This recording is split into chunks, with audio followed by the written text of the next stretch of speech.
नमस्कार। स्वागत है आपका एबी एकेडमी दुमका में। एबी एकेडमी दुमका के यूट्यूब चैनल में आपका बहुत बहुत स्वागत है। आज एक बहुत बड़ी अपडेट आप झारखंडी छात्रों के लिए है। आज बहुत बड़ी अपडेट क्या है, वीडियो शुरू करने से पहले चैनल को सब्सक्राइब करें, साथ ही अगर वीडियो पसंद आए तो लाइक कमेंट में शेयर करना ना भूलें। चलिए हम लोग शुरू करते हैं। सबसे बड़ी अपडेट क्या है, तो आज हमारे झारखंडी छात्रों के लिए बहुत बड़ी अपडेट है, क्योंकि हमारे जो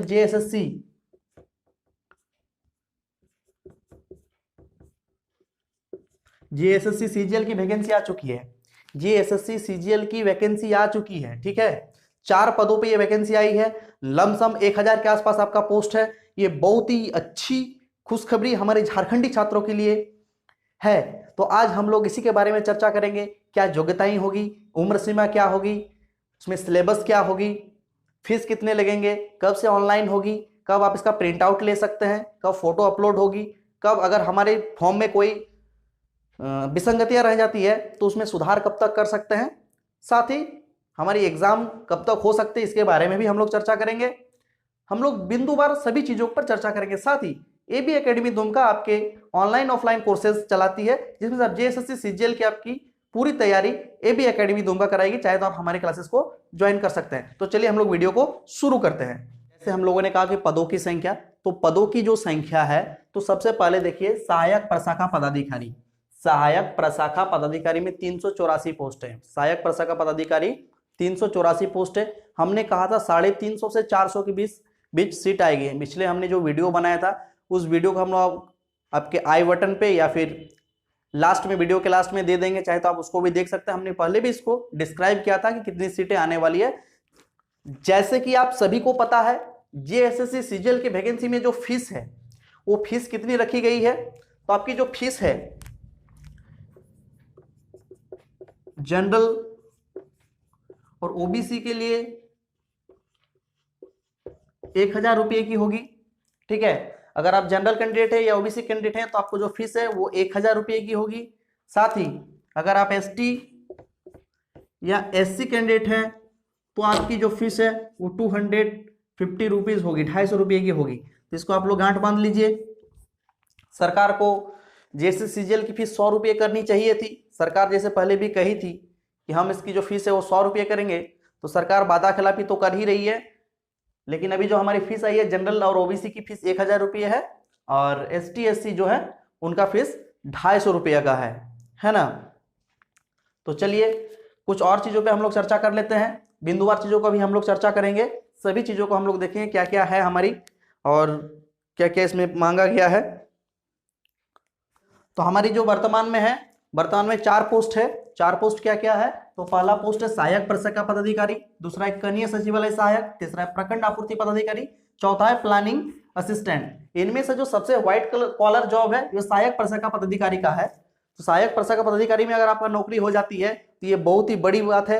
इससे आपकी नौकरी जो है एकदम व्हाइट कॉलर जॉब है। आप अपने अंडर जितने भी ब्लॉक हैं, सीओ और बीडीओ हैं, ये भी आपसे बात करने में थोड़ा सोचेंगे, है ना। ये बहुत ही व्हाइट कॉलर जॉब है। इस जॉब की जो जॉब प्रोफाइल है बहुत ही बेहतरीन है, बहुत ही बेहतरीन है। आप लोग जी जान लगा दीजिए, आप लोग तैयारी को एकदम इतनी मेहनत कीजिए जिसको हम लोग कहते हैं एड़ी चोटी का जोर लगाइए। साथ ही इस बार जो वैकेंसी आएगी इसमें निश्चित रूप से आप लोगों को सिलेक्शन लेना है, क्योंकि आपकी सिलेक्शन की जिम्मेदारी आपकी है। जब तक आप तैयारी नहीं करते हैं इसकी सिलेक्शन होना मुश्किल है, क्योंकि इस बार जो है परीक्षा के पैटर्न में भी बदलाव किया गया है।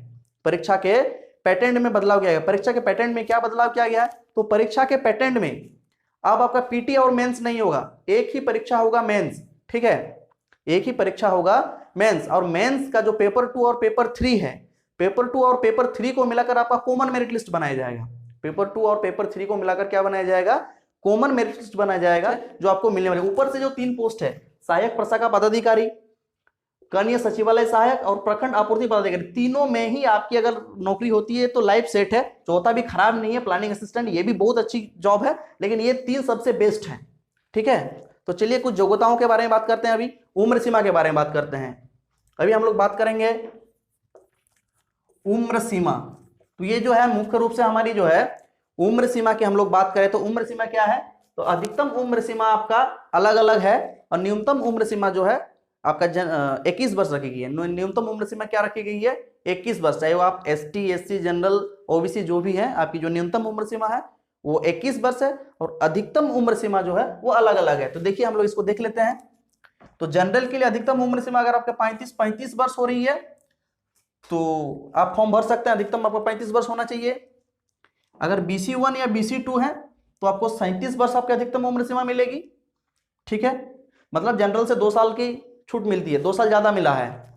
साथ ही अगर कोई ST SC है, हमारे कोई मित्र जो अभी देख रहे हैं जो ST SC है, उनकी जो उम्र सीमा है वो 40 वर्ष है। उम्र सीमा कितनी है?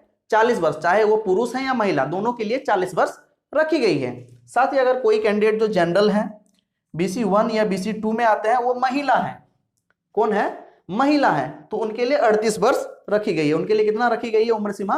38 वर्ष। आई होप आप इसको समझ पाए होंगे, है ना। इसमें से कट ऑफ डेट क्या होगी? सबसे इंपॉर्टेंट बात हो जाती है कि हमारी कट ऑफ डेट क्या होगी। तो हमारी जो कट ऑफ डेट है तो ये 25/1/2016 कट ऑफ डेट कितना रखा गया? कट ऑफ डेट उम्र का, किसका? कट ऑफ डेट उम्र का। तो कट ऑफ डेट उम्र का रखा गया है 25/1/2016। कट ऑफ डेट क्या रखा गया है? बहुत इंपॉर्टेंट है। 25/1/2016 तक अगर आपकी उम्र सीमा इस क्राइटेरिया को फुलफिल करती है तो आप लोग भर सकते हैं। 25/1/2016 को कट ऑफ डेट रखा गया है, ठीक है। कट ऑफ डेट 25/1/2016 को रखा गया है।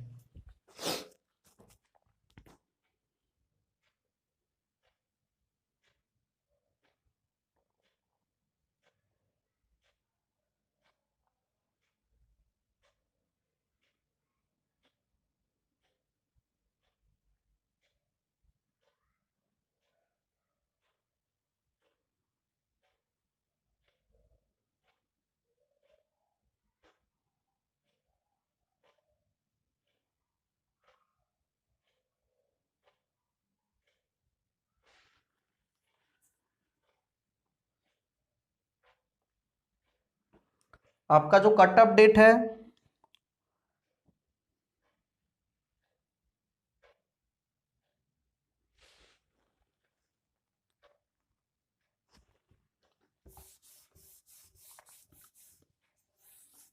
देखिए, उम्र सीमा हमारी जो है 21 वर्ष, जनरल के लिए 35 वर्ष, BC1 BC2 37 वर्ष, ST SC 40 वर्ष, मेल फीमेल दोनों के लिए। जनरल के लिए BC1 BC2, महिला के लिए 38 वर्ष। इसका कट ऑफ डेट क्या होगा? किसका? तो उम्र का। उम्र का कट ऑफ डेट क्या होगा? तो ये उम्र का कट ऑफ डेट हो जाएगा 1/8/2021। 1/8/2021। अगर 1/8/2021 तक आपकी न्यूनतम उम्र 21 वर्ष हो जाती है तो आप एलिजिबल हैं। अगर 1/8/2021 तक अगर आपकी न्यूनतम उम्र सीमा 21 वर्ष हो जाती है तो आप एलिजिबल हैं। अगर आपकी जनरल के 35 वर्ष अधिकतम उम्र सीमा है, वो भी 1/8/2021 तक अगर आपकी 35 वर्ष हो जाती है तो भी आप एलिजिबल हैं, है ना। बाकी ये जितने भी कट ऑफ डेट आप देख रहे हैं उम्र की, ये अधिकतम कब तक काउंट किया जाएगा? तो 1/8/2021, 1/8/2021 तक इसको कट ऑफ डेट एज का रखा गया है। संकल्प संख्या जो आपका 2016 में 25/1/2016 की जो संकल्प संख्या था उसके आधार पर इसको निर्धारित किया गया है। संकल्प संख्या जो आपका 2016 में आया हुआ था, 25/1/2016 में आया था, उसी में कट ऑफ डेट को निर्धारित किया गया है कि 1/8/2021 को ये कट ऑफ डेट उम्र के लिए होगा। चलिए, आई होप यहां तक आप लोग समझ पाए होंगे। चलिए कुछ और चीजों, तो चलिए अब हम JCGL में जो आपका एग्जाम पैटर्न है उसके बारे में चर्चा करेंगे। एग्जाम पैटर्न क्या रहेगा और एग्जाम पैटर्न में क्वेश्चन कैसे पूछे जाएंगे, ठीक है। तो हमारे जो एग्जाम है वो 3 पेपर होगी। हमारी एग्जाम जो है JCGL की कितने पेपर होगी? 3 पेपर होगी। Paper 1, paper 2, paper 3।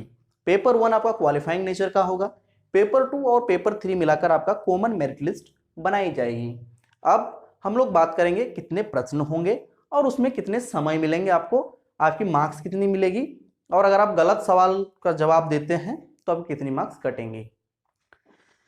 तो पेपर 1 जो है, तो पेपर 1 में 60 प्रश्न हिंदी भाषा ज्ञान से होंगे और 60 प्रश्न आपका अंग्रेजी भाषा ज्ञान से होंगे। कुल मिलाकर 120 प्रश्न आपका पेपर 1 से होगी, ठीक है। और 120 प्रश्न जो आपका पेपर 1 से होगी उसमें आपको 2 घंटे का समय मिलेगा। मतलब 120 प्रश्न 120 मिनट का समय मिलेगा। 120 प्रश्न, 120 मिनट का समय। हर एक प्रश्न के लिए 3 अंक दिए जाएंगे।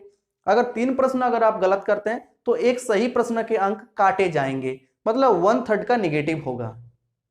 ठीक है, तो आपको हर सवाल में 3 अंक दिए जाएंगे और 3 सवाल अगर गलत करते हैं तो आपका 3 अंक कटेंगे। ठीक है ना। 120 प्रश्न, 120 मिनट का समय, और ये आपका क्वालिफाइंग नेचर होगा। क्या होगा? क्वालिफाइंग नेचर होगा, जिसमें आपको पास करना जरूरी है। ये आपकी मेरिट लिस्ट में नहीं जुटेगी।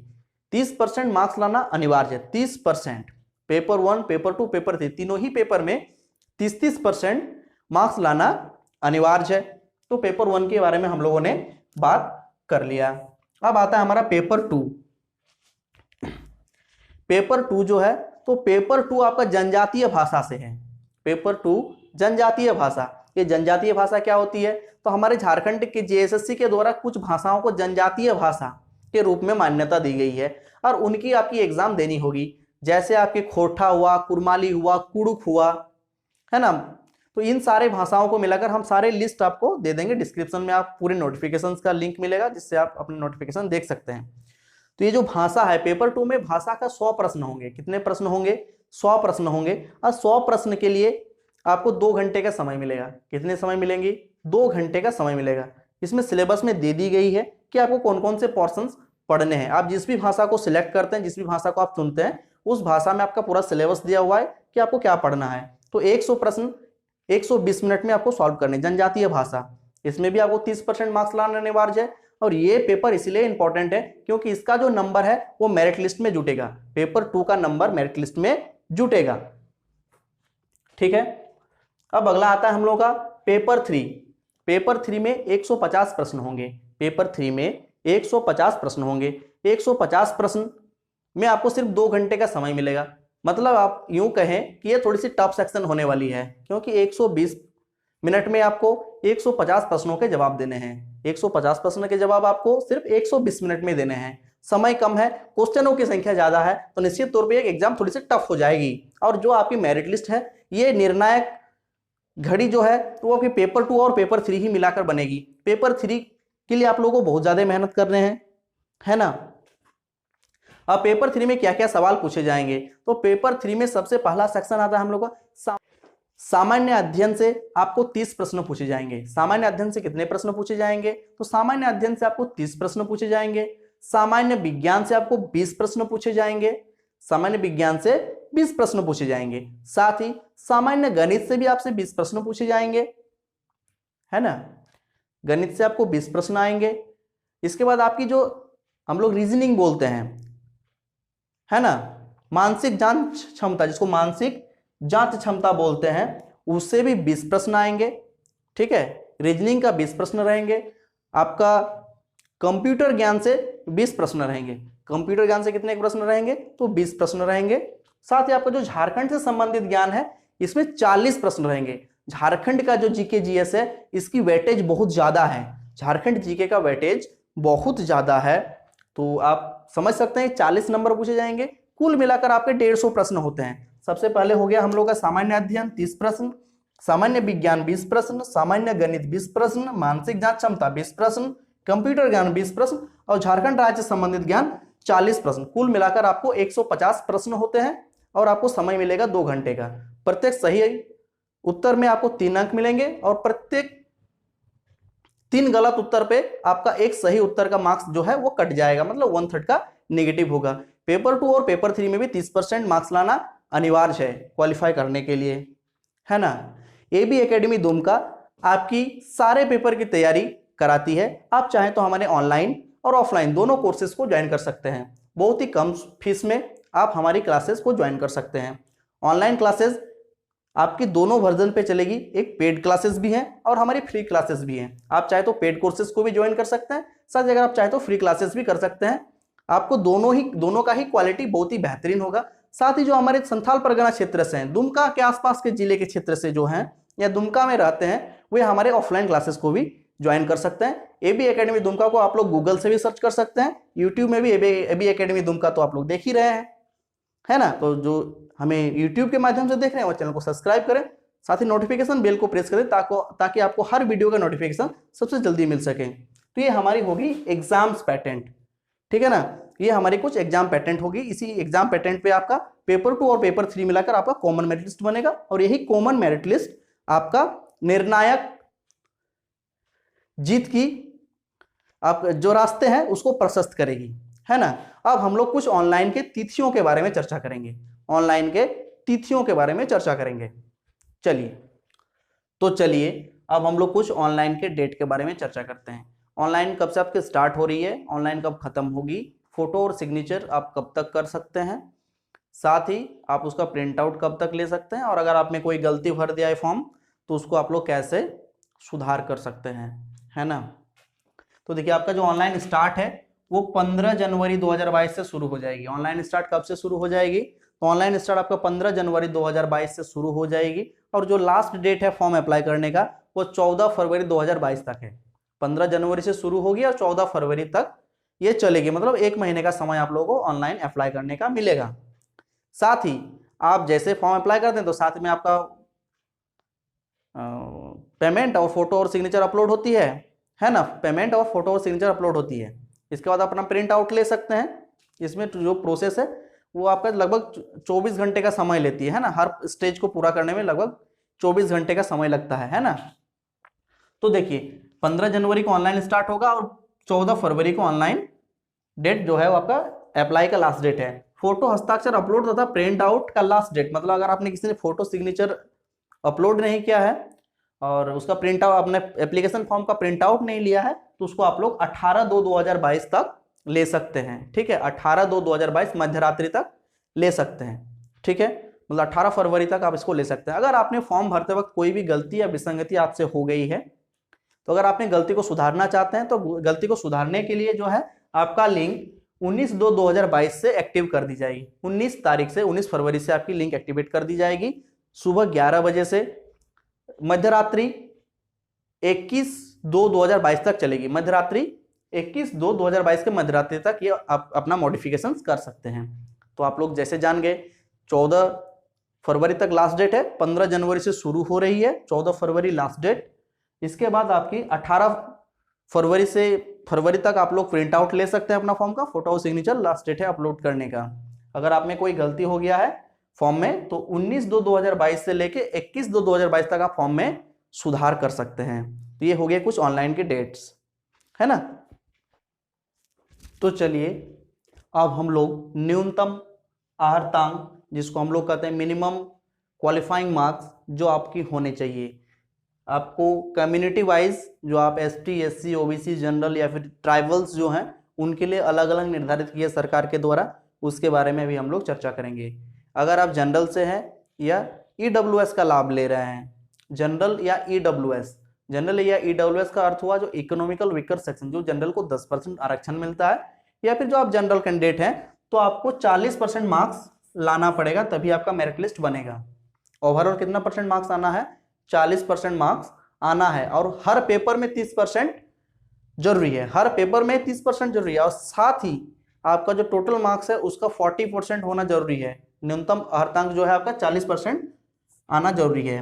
अगर ST SC है, ठीक है, ST SC है तो उसके लिए 32 नंबर लाना जरूरी है। उनके लिए कितना नंबर लाना जरूरी है, 32 नंबर, ठीक है। तो ST SC जो है उनको कितना लाना है, 32% लाना है, ठीक है। जनरल के लिए 40%, ST SC के लिए 32%, BC 1 के लिए 34%, BC 1 के लिए क्वालिफाइंग मार्क्स कितना है, 34%, ओवरऑल उसका 34% आएगा, तभी उनको मेधा सूची में शामिल किया जाएगा। साथ ही जो BC 2 में है, जिसको OBC बोलते हैं हम लोग जनरली, आपका पिछड़ा वर्ग 2 में आता है, अनुसूची 2 में, तो उनको 36.5 मार्क्स लाना है, 36.5 लाना है, 36.5% लाना है, ठीक है। BC 2 के लिए, BC 1 के लिए 34, BC 2 के लिए 36.5, और जो आदिम जनजाति से हैं जिसको हम लोग ट्राइबल्स बोलते हैं, है ना, जिसको हम लोग ट्राइबल्स बोलते हैं, तो ट्राइबल्स को 30% मार्क्स ही उनके लिए काफी है। उनके जो न्यूनतम आहर्तांक है वो 30% है। ट्राइबल्स के लिए 30%, जनरल के लिए 40%, BC 1 के लिए 34%, BC 2 के लिए 36.5%, और ST SC के लिए 32% आपका मार्क्स न्यूनतम आहर्तांक रखा गया है। यहां तक आप लोग समझ गए होंगे, ठीक है।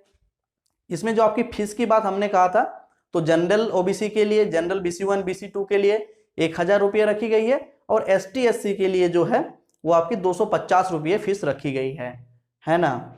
चलिए अब हम लोग कुछ, अब जो आरक्षण लेते हैं, जो आरक्षण का लाभ ले रहे हैं, तो जाति और निवासी जो है, जिनका रेसिडेंस और कास्ट सर्टिफिकेट जो है वो किस डेट से वैलिड है और कब तक वैलिड है, इसके बारे में अभी हम लोग चर्चा करें। कब से वैलिड है, किस डेट के बाद वो अगर निर्गत की गई है तो वो वैलिड है। तो चलिए इसके बारे में अभी हम लोग चर्चा करते हैं। तो चलिए अब हम लोग बात करेंगे जो आरक्षण का लाभ जिनको मिलेगा, जो आरक्षण का दावा करते हैं, उनके लिए जाति और निवासी प्रमाण पत्र कब के बाद बना होना चाहिए, मतलब कब के बाद जो सर्टिफिकेट है वो वैलिड है। तो जो हम लोग सबसे पहले स्थानीय निवासी प्रमाण पत्र की बात करें, सबसे पहले हम लोग स्थानीय निवासी प्रमाण पत्र की बात करें। तो स्थानीय निवासी प्रमाण पत्र अगर आपका 2/6/2016 SDO लेवल या फिर DC लेवल से बना हुआ है, ठीक है, अनुमंडल पदाधिकारी या फिर उपायुक्त के द्वारा बनाया गया है, जो आपका 2/6/2016 के बाद से है तो वो वैलिड है। अगर आपका CO का है तो वो वैलिड नहीं होगा 2/6/2016 के बाद, है ना। उसके पहले का कोई भी प्रमाण पत्र वैलिड नहीं है। 2/6/2016 से पहले का कोई भी प्रमाण पत्र, आपका जाति हो चाहे निवासी हो, वो वैलिड नहीं है। अगर आपने CO के पास बनाई है, अगर आपने स्थानीय निवासी प्रमाण पत्र CO के लेवल में, अंचल के लेवल, अंचलाधिकारी के पास बनाया है, तो वो आपका 19/7/2019 के बाद अगर आपने बनाया है तो वो वैलिड है। उसके जो पीछे का है वो वैलिड नहीं है, ठीक है ना। अगर SDO का है तो 2/6/2016 के बाद से वो वैलिड है। अगर CO के लेवल के बना हुआ है, अंचलाधिकारी से बना हुआ है, तो 19/7/2019 के बाद से वो वैलिड है, ठीक है। आपका आवेदन समर्पित करने के अंतिम तिथि से पहले का होना चाहिए। आवेदन आप समर्पित करने के अंतिम तिथि के बाद का अगर आप कोई भी सर्टिफिकेट देते हैं तो वो वैलिड नहीं माना जाएगा। मतलब लास्ट डेट जो है आपका 14 फरवरी से पहले, और अगर SDO का है तो 2/6/2016 के बाद से, और 14 फरवरी 2022 से पहले का होना चाहिए। अगर आप CO लेवल के दे रहे हैं तो 19/7/2019 के बाद और 14 फरवरी 2022 से पहले का होना चाहिए। सेम कंडीशन है हम लोगों का जाति प्रमाण पत्र के साथ। जाति जो ST SC OBC और ट्राइबल्स हैं वो अपना जाति प्रमाण पत्र देते हैं, तो उनका अगर CO लेवल में जाति प्रमाण पत्र बना है तो 25/2/2019 के बाद से वो वैलिड है। जो 25/2 मतलब 25 फरवरी 2019 के बाद से जो सर्टिफिकेट बने हैं वो वैलिड है 14 फरवरी 2022 तक के बीच में, है ना। क्योंकि लास्ट डेट से पहले और 25/2/2019 के बाद, यहाँ पे नियमावली में SDO वाली बात उतनी क्लियर नहीं है। तो आप लोग CO लेवल में अगर आपका बना हुआ है तो 25/2/2019 के बाद से अगर आपका जाति प्रमाण पत्र है जो CO अंचलाधिकारी के लेवल से बना हुआ है तो आपका वैलिड है। तो आप लोग आरक्षण वाले जो भी हैं उसको आप लोग समझ पाए होंगे, इसमें कोई दिक्कत नहीं है। और अगर किन्हीं का डॉक्यूमेंट्स नहीं है, जाति और निवासी नहीं है, तो आप लोग अप्लाई कर दीजिए, तत्काल में अप्लाई कर दीजिए, ठीक है। एक तत्काल अलॉट होता है, CO साहब उसमें लिख देंगे तत्काल अलॉटेड, और आप लोगों को बहुत ही जल्द 10 दिन के अंदर सर्टिफिकेट बन जाएगा। तो इसमें कोई हड़बड़ाने की बात नहीं है, आपके पास बहुत समय है अभी। आप लोग चाहें तो प्रमाण पत्र तुरंत भी ले सकते हैं, 2-4 दिन के अंदर वो बन जाती है, जो आपकी तत्काल में बनाई जाती है। आई होप आप लोग समझ पाए होंगे। चलिए हम लोग बात करते हैं किसमें कितनी सीटें हैं, ठीक है ना। हम लोग सीटों की बात अभी तक नहीं किया था, तो अभी हम लोग कौन पोस्ट में कितनी सीटें, इसके बारे में थोड़ी सी चर्चा कर लेते हैं। तो जैसे हम लोगों ने कहा कि पदों की संख्या, तो पदों की जो संख्या है, तो सबसे पहले देखिए सहायक प्रशाखा पदाधिकारी। सहायक प्रशाखा पदाधिकारी में 384 पोस्ट है। सहायक प्रशाखा पदाधिकारी 384 पोस्ट है। हमने कहा था 350 से 400 के बीच सीट आएगी। पिछले हमने जो वीडियो बनाया था उस वीडियो को हम लोग आपके आई बटन पे या फिर लास्ट में, वीडियो के लास्ट में दे देंगे, चाहे तो आप उसको भी देख सकते हैं। हमने पहले भी इसको डिस्क्राइब किया था कि कितनी सीटें आने वाली है, SSC में वैकेंसी आने वाली है। बहुत सारे मित्रों ने हमारा मजाक उड़ाया था, वैकेंसी नहीं आने वाली है, अपनी दुकान चलाते हो, मीठी जहर क्यों देते हो, बच्चों को फिर से क्यों उलझाते हो। भैया हम उलझा नहीं रहे थे, आप लोगों को सूचना ही दे रहे थे, और आज ये 100% सही हो गया। आज ये 100% सही हो गया। आप लोग जैसे देख पा रहे होंगे, उस वीडियो को भी हम आप लोगों के डिस्क्रिप्शन बॉक्स में भी उसका लिंक दे देंगे। साथ ही उस वीडियो को हम लोग आई बटन और वीडियो के अंत में भी उसको दे देंगे, आप लोग चाहे तो उसको देख सकते हैं, है ना। तो सहायक प्रशाखा पदाधिकारी का 384 पोस्ट है, 384 पोस्ट है। कनीय सचिवालय सहायक, कनीय सचिवालय सहायक की जो 322 पोस्ट है, कितनी पोस्ट है? 322 पोस्ट है। प्रखंड आपूर्ति पदाधिकारी का जो है 245 पोस्ट है, कितनी पोस्ट है? प्रखंड आपूर्ति पदाधिकारी का जो बीएसओ का पोस्ट बोलते हैं वो 245 है। और जो आपका प्लानिंग असिस्टेंट है उसकी सीट की संख्या 5 है। प्लानिंग असिस्टेंट की सीटों की संख्या कितनी है? 5 है। कुल मिलाकर अगर हम सीटों की संख्या करें तो 956 सीटें, कुल मिलाकर अगर हम कहें तो 956 सीटें हैं। सीटों की संख्या बहुत ही बेहतरीन है। नौकरी का जो आपका जॉब प्रोफाइल है ये भी बहुत ही बेहतरीन है। आप लोग अपना जी जान लगा दीजिए, आप लोग अपना 100% दीजिए, ताकि आपको कभी अफसोस ना हो कि हमने मेहनत नहीं किया। आपके पास आखिरी मौका है, क्योंकि ये वैकेंसी फिर कब आएगी इसका कोई अता पता नहीं है। बहुत ही अच्छी जॉब है, जी लगा के मेहनत करें, हम आपकी मेहनत में जरूर मदद करेंगे। साथ ही जो नए अभ्यर्थी हमें देख रहे हैं, चैनल को सब्सक्राइब करें, नोटिफिकेशन बेल को प्रेस कर दें, ताकि हर वीडियो का नोटिफिकेशन आपको मिल सके। AB academy Dumka online offline दोनों कोर्सेज है हमारे पास। आप चाहें तो हमारे ऑनलाइन और ऑफलाइन दोनों कोर्सेज को ज्वाइन कर सकते हैं। बहुत ही कम फीस में हम आपको एक बेहतरीन तैयारी कराते हैं, तो आप चाहें तो हमारे कोर्सेज को ज्वाइन कर सकते हैं। तो चलिए, ये हमारी मोटी मोटी बात आज रहा कि आज हमारी जो भी चीजें रहा, जैसे सीजीएल के हमने पहले भी कहा था वैकेंसी आ रही है, वैकेंसी आ गई, और मैंने आप लोगों को सारी जानकारी इस वीडियो के माध्यम से देने का प्रयास किया है। अगर कहीं पे कोई त्रुटि रह गई है तो जरूर कमेंट करके बताएं, हम उसका निराकरण करने की कोशिश करेंगे। आई होप अगर आप लोगों को वीडियो पसंद आई होगी। अगर वीडियो पसंद आई है तो लाइक कमेंट में शेयर करें, साथ ही दोस्तों के संग शेयर जरूर करें, अधिक से अधिक शेयर करें, अधिक से अधिक लाइक करें, क्योंकि आपकी शेयर और लाइक देखकर ही हमें एनर्जी मिलती है, ताकि हम आपके लिए इन्फॉर्मेटिव वीडियोस लेके आते हैं। और जो नए विद्यार्थी हमें अभ्यर्थी देख रहे हैं वो चैनल को जरूर से जरूर सब्सक्राइब करें। चलिए मिलते हैं नेक्स्ट वीडियो में, तब तक के लिए जय हिंद।